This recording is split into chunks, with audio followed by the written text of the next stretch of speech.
नमस्कार, बुलेटिन में आप सभी का स्वागत है। मैं हूं आपके साथ आशीष प्रमोद गोस्वामी। पीएम मोदी ने पोर्ट ब्लेयर के वीर सावरकर इंटरनेशनल एयरपोर्ट के लिए नए टर्मिनल का उद्घाटन किया और विपक्ष के बेंगलुरु में होने वाली बैठक से पहले विपक्ष पर निशाना साधा। पीएम मोदी ने कहा है कि 2024 के लिए 26 राजनीतिक दल एक साथ आ रहे हैं।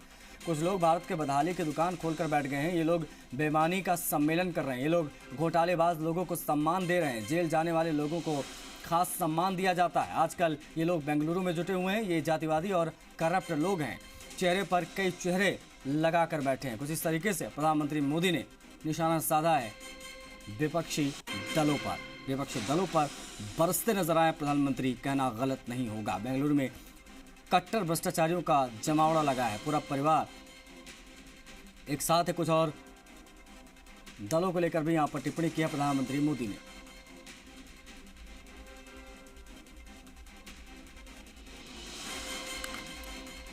प्रधानमंत्री ने कहा कि पूरा का पूरा परिवार जमानत पर चल रहा है। परिवारवाद, जातिवाद फैलाने वाले लोग एक साथ आ रहे हैं। 24 के लिए 26 पार्टियां एक साथ।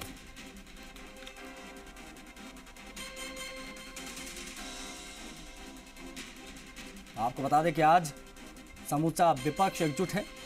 सभी बेंगलुरु में बैठक कर रहे हैं। ये दूसरी बैठक है। इससे पहले पटना में बड़ी बैठक हुई थी। उसके बाद में अब तमाम अहम विषय हैं जिसको लेकर बेंगलुरु में चर्चा हो रही है विपक्षी दलों की, जिसमें तमाम विपक्ष के नेता शामिल है। बेंगलुरु में इस वक्त मौजूद हैं।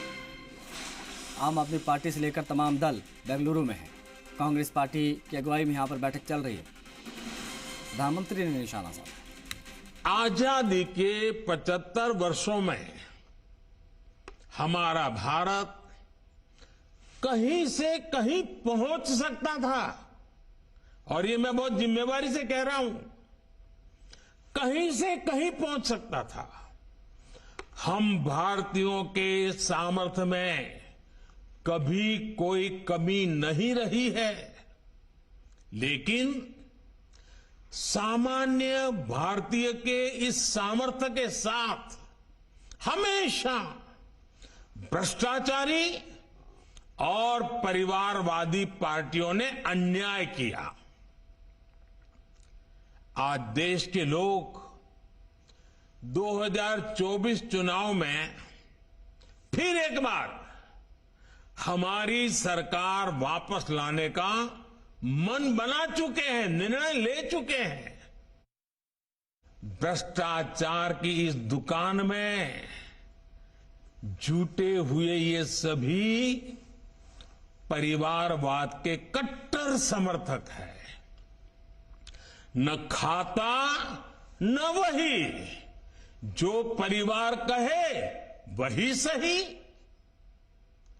लोकतंत्र के लिए कहा जाता है of the people, by the people, for the people.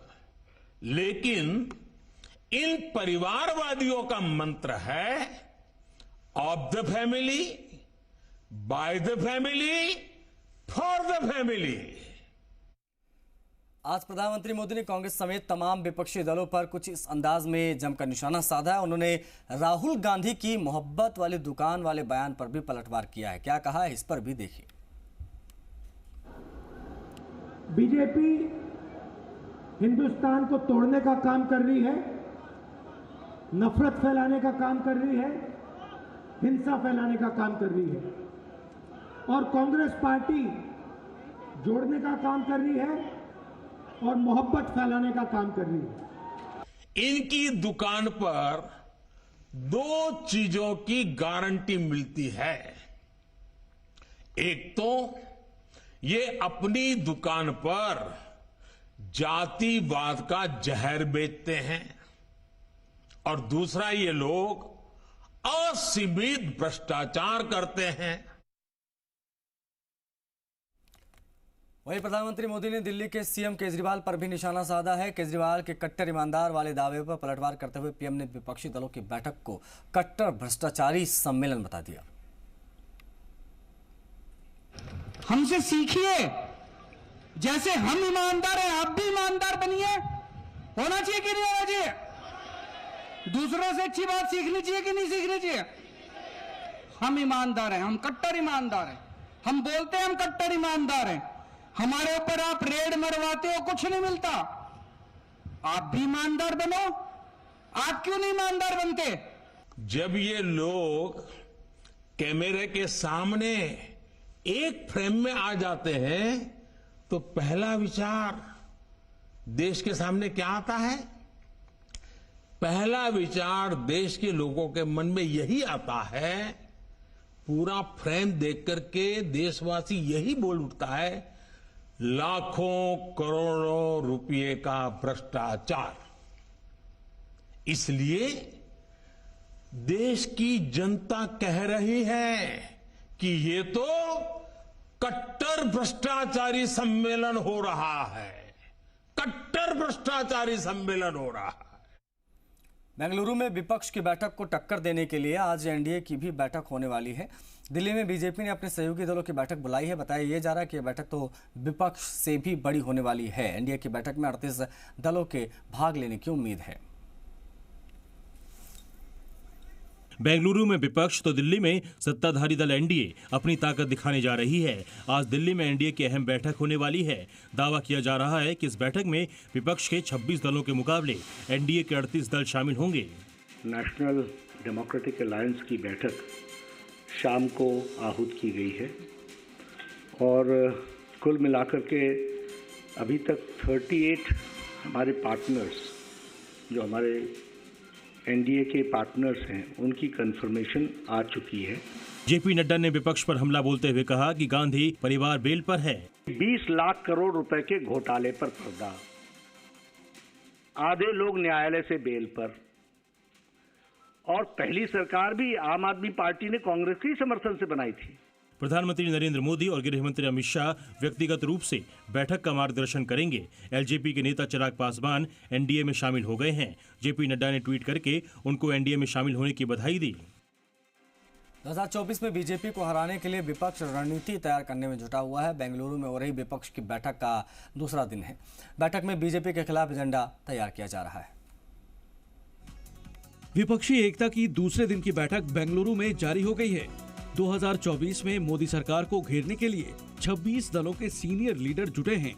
4 बजे तक बैठक के बाद सभी दलों के नेता संयुक्त प्रेस कॉन्फ्रेंस करेंगे। देश को बचाना, लोगों को बचाना, पॉलिटिकल लीडर के साथ जिस तरह व्यवहार हो रहा है, और मैं ये कहता हूँ कि देश की 2/3 जनता भारतीय जनता पार्टी के खिलाफ है, 2/3 जनता खिलाफ है। तो इस बार भारतीय जनता पार्टी का सफाया होने के लिए सब एक है।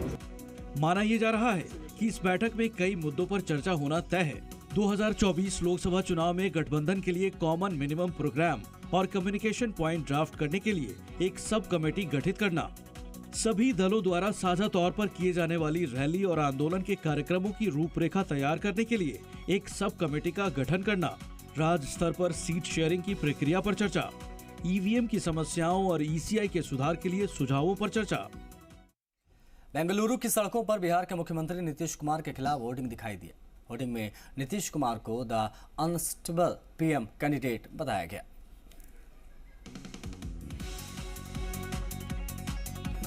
– 2024 लोकसभा चुनाव की रणनीति को लेकर बेंगलुरु में विपक्ष की बैठक हो रही है। इस बीच बेंगलुरु की सड़कों पर बिहार के सीएम नीतीश कुमार को टारगेट करने के लिए होर्डिंग लगाए गए। सड़क किनारे लगाए गए होर्डिंग में नीतीश को अनस्टेबल प्राइम मिनिस्टर उम्मीदवार बताया गया है। इतना ही नहीं, इन पोस्टर्स में बिहार में हाल ही में गिरे ब्रिज की तस्वीर भी लगाई गई है। सड़क किनारे पोस्टर की खबर जब पुलिस टीम को मिली तो आनन फानन में पुलिस ने सभी पोस्टर को हटाए। नीतीश कुमार पिछले साल बीजेपी से नाता तोड़कर महागठबंधन में शामिल हो गए थे। इसके बाद से वो बीजेपी के खिलाफ विपक्ष को एकजुट करने की कोशिश में जुटे हैं। नीतीश कुमार ने पिछले दिनों राज्यों में जाकर क्षेत्रीय दलों के नेताओं से मुलाकात भी की थी। इसके बाद इसी साल जून में पटना में नीतीश कुमार ने विपक्षी दलों के नेताओं की बैठक बुलाई थी। इसमें 15 दल शामिल हुए थे। ऐसे में अब नीतीश कुमार को टारगेट करते हुए बेंगलुरु में पोस्टर लगाए गए हैं। बेंगलुरु में बैठक के बीच केजरीवाल का पीएम मोदी पर हमला। 9 साल में पीएम ने कुछ नहीं किया, ये बात कही है अरविंद केजरीवाल ने। मोदी से देश को छुटकारा चाहिए, ये बात भी कही है अरविंद केजरीवाल ने। अर्थव्यवस्था खस्ता हाल है, महंगाई चरम पर है, ये बात भी कही है दिल्ली के मुख्यमंत्री अरविंद केजरीवाल ने प्रधानमंत्री मोदी पर निशाना साधते हुए।